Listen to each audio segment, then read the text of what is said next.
వచ్చేది అసురుల మహారాజు మా అన్న హిరణ్యకశుడు.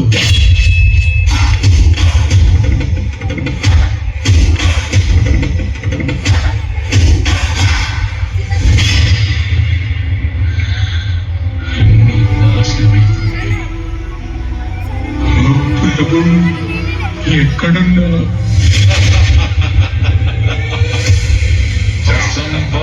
మీరేమైనా చేసుకోండి, అన్నిటినీ నాశనం చేయండి, మమ్మల్ని మా నాగరికతని ఎంతైనా దోచుకోండి. ఒకదాన్ని మీరు ఎన్నటికీ దోచుకోలేరు. మాకున్న పరమ భక్తి విష్ణువు పట్ల. ఓం నమో భగవతే వాసుదేవాయ. ఈ తుచ్చ హిరణ్యాక్షుడు మొత్తం భూలోకాన్ని దాచేస్తాను. అప్పుడు వాడు బయటికి రావాల్సిందే.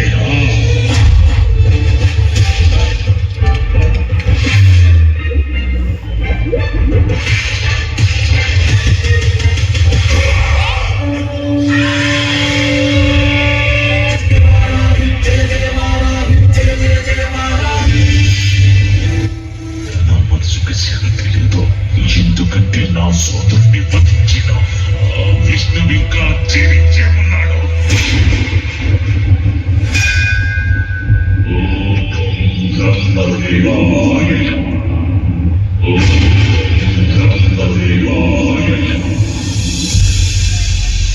ఓ హిరణ్యకశప, నీ తపస్సు మెచ్చితి. నీకే వరం కావాలో కోరుకో.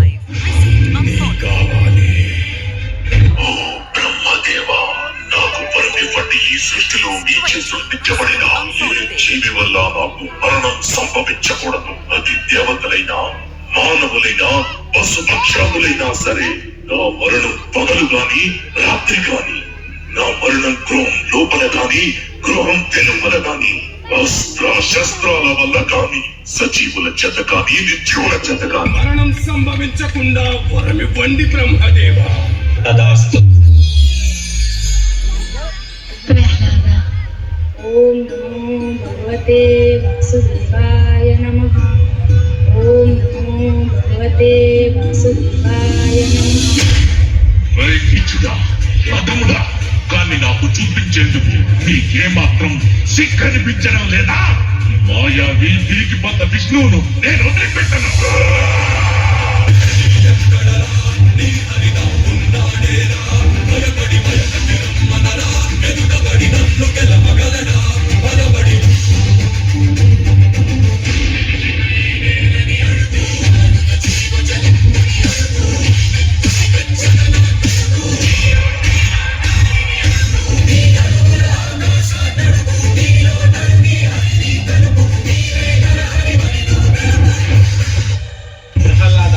నీ విష్ణువు అన్ని చోట్ల వ్యాపించి ఉంటాడు కదా, ఈ స్తంభంలో కూడా ఉన్నాడా?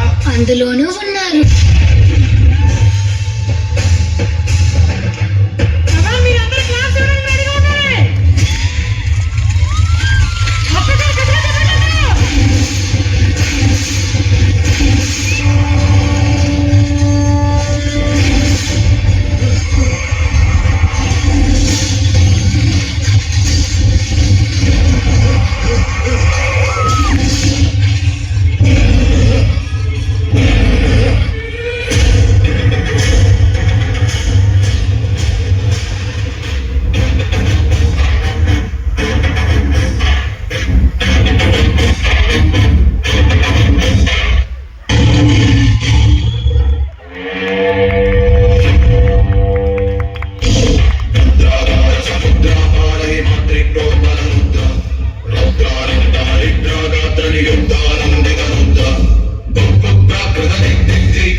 నరసింహ, అస్తమిస్తున్న సూర్యుడిని చూడు.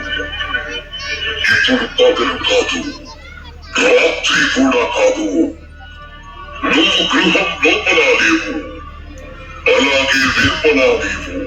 చూడు, నువ్వు గడప మీదున్నావు. నువ్వు భూమి మీద లేవు, ఆకాశంలో లేవు. నువ్వు నా తొడల మీద ఉన్నావు. ఇక శస్త్రం సంగతి విను. నా కోళ్లను బాగా చూడు. ఇది సజీవము కాదు, నిర్జీవము కాదు.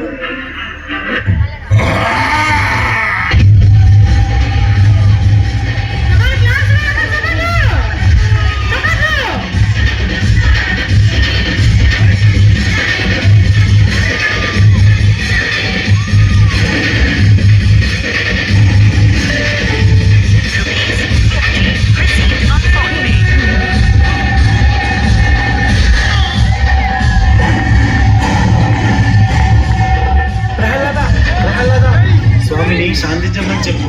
స్వామి నీ మాటే వింటారు. స్వామి శాంతించండి స్వామి. ఓం వాసుదేవాయ నమః. ఓం నరసింహాయ నమః.